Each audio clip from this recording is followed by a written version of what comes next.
Much would you pay for a seat at the World Series? Jedediah Collins here with the Money Vehicle Movement podcast, where we're trying to make financial literacy more current and possibly even a little cooler. Average ticket prices for the World Series this year are nearly $3,900. That's a record. This year's World Series sees the New York Yankees face off against the Los Angeles Dodgers. Major League Baseball, advertisers, and apparently all the fans love this matchup. Both teams are loaded with superstar talent and are representing the two biggest cities in the United States. Aaron Judge, who played for the Yankees, belted 58 home runs this year. Shohei Ohtani, who plays for the Dodgers, may just be having the single best season in baseball history. That includes hitting 50 home runs and stealing 50 bases. If you haven't heard of Shohei Ohtani, come on. All right. For many of us, spending almost $4,000 to attend a single event is mind blowing. But for some, it's the opportunity of a lifetime. Who knows when a matchup like this will occur again? Besides, lots of people spend similar amounts of money to go to the Super Bowl, a vacation, a concert, or spend it on a watch, purse, or something else some people deem frivolous. But it connects to what you prioritize and how you want to put your money to work.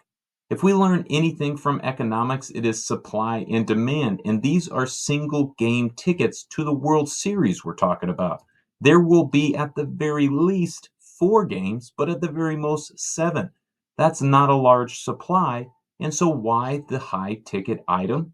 Because this is a very valuable experience. But this is really a question of what you value. Today, we are seeing some who value experiences over possessions. Where a generation ago the status symbol may have been a luxury purse, today it may be a picture at the World Series to share on social media and a memory for a lifetime. We see the 4 hours for $4,000 and understand while it may feel crazy, it all also may be something that we remember for the rest of our lives.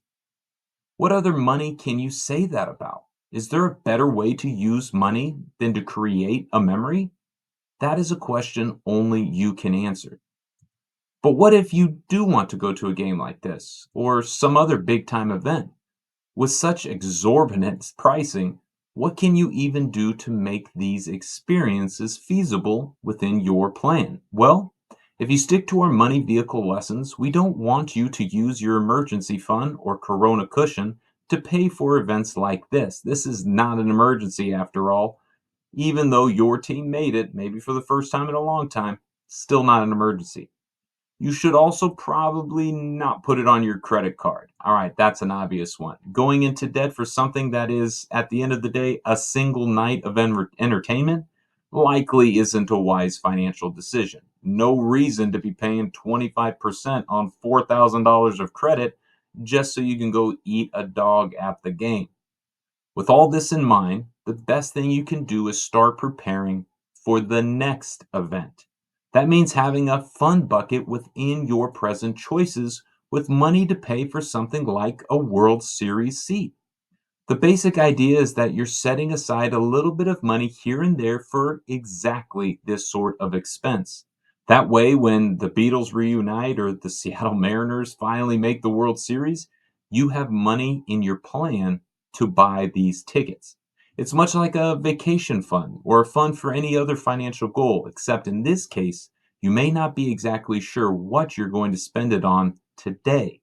Again, though the idea is to build this into your plan and save whatever you can, don't break the bank. Use your money buckets and every paycheck you have. Make sure to put a percentage aside for this future, we'll call it World Series kind of event. Yes, that means you'll miss this year's World Series unless you got 4 grand lying around, but you'll be happy you started saving now for when your team finally makes it to the World Series, your band comes to town, or your friends want to go on that vacation. Money is meant to be used, and we want you to use your money in the way you see as most valuable to your plan, which is why we need you to start your financial plan and we need you to set your rich goals. For now, in class, answer these questions. What would you spend $4,000 on? Do you value experiences or possessions more? And can you really put a price tag on a memory? Show people you speak money by having a plan in place. Keep driving your money vehicle, and we will see you at the next stop.